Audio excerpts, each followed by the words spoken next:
क्या आपने कभी किसी को अपने जाल में फंसाने की कोशिश करते हुए देखा है, लेकिन अंत में वही उस जाल में खुद फंस जाए? यही हुआ रागिनी के साथ। एक ऐसी साजिश जो दूसरों को बर्बाद करने के लिए रची गई थी, अब उसकी अपनी जिंदगी को तबाह करने पर तुल गई है। बंसल परिवार की शांति बस नाम की ही रह गई थी। पिछले कुछ दिनों से घर का माहौल कुछ अजीब सा था।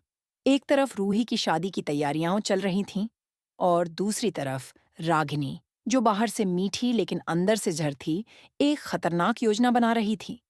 रागिनी को सुजाता से पुरानी रंजिश थी। वो चाहती थी कि सुजाता को रास्ते से हटाया जाए, लेकिन सिर्फ हटाना काफी नहीं था। उसे बदनाम भी करना था, और उसके लिए राधिका को मोहरा बनाया गया। रागिनी ने कुछ गुंडों से बात की। प्लान साफ था, सुजाता को किडनैप करना है और फिर सारा इल्जाम राधिका पर डाल देना है। बंसल परिवार का भरोसा तोड़े बिना राधिका को घर से बाहर नहीं किया जा सकता था, और ये प्लान उस भरोसे को तोड़ने का जरिया था।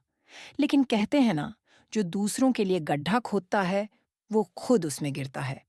रात के अंधेरे में जब सब सो रहे थे, गुंडे एक गाड़ी में आए, और जिसे उन्हें उठाना था, वो गलती से राधिका ही थी। सुबह जब बंसल परिवार रूही के घर से लौटता है, तो घर में हड़कंप मच जाता है। राधिका कहीं नहीं दिखती, और उधर राधिका किसी अंधेरे कमरे में बंद है, हाथ पांव बंधे हुए, लेकिन उसका दिमाग अब भी चल रहा है। उसे पता है कि इस बार रागिनी कुछ बड़ा खेल खेल रही है।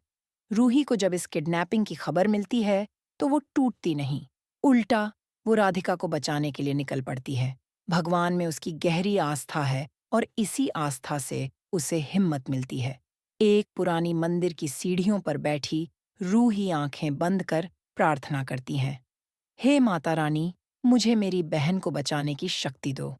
और कहते हैं ना, जब सच्ची भावना से प्रार्थना की जाए, तो चमत्कार जरूर होते हैं। उसी रात रूही को एक सुराग मिलता है, एक टूटा हुआ कंगन, जो राधिका के हाथ का था, और वहीं से शुरू होता है रूही का मिशन। रागिनी जब सुनती है कि गलती से राधिका ही किडनैप हो गई है, तो उसके होश उड़ जाते हैं। गुंडे अब ज्यादा पैसे मांग रहे हैं, और रागिनी इनकार कर देती है। लेकिन गुंडे भी अब रुकने वाले नहीं हैं। वो उसे धमकी देते हैं, अगर पैसा नहीं मिला, तो अगली बार तुम भी हमारे साथ होगी। रागिनी को अब अपने ही जाल का डर सताने लगता है। जिस चाल से उसने दूसरों की जिंदगी बिगाड़ने की कोशिश की, अब वो उसके ही खिलाफ हो चुकी थी। अब कहानी उस मोड़ पर है जहां राधिका की जान खतरे में है, असली दिव्यम अब भी लापता है, और रूही अकेले सब कुछ संभाल रही है। लेकिन क्या रागिनी को उसकी साजिशों की सजा मिलेगी? क्या रूही अपनी बहन और प्यार दोनों को बचा पाएगी?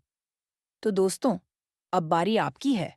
क्या आपको लगता है कि रागिनी को माफ कर देना चाहिए, या उसे उसकी सजा मिलनी ही चाहिए? अपनी राय कमेंट में जरूर बताइए। और अगर आप जानना चाहते हैं आगे क्या होगा, तो हमारे चैनल को सब्सक्राइब करना ना भूलें। With that said, thanks for watching, and until next time.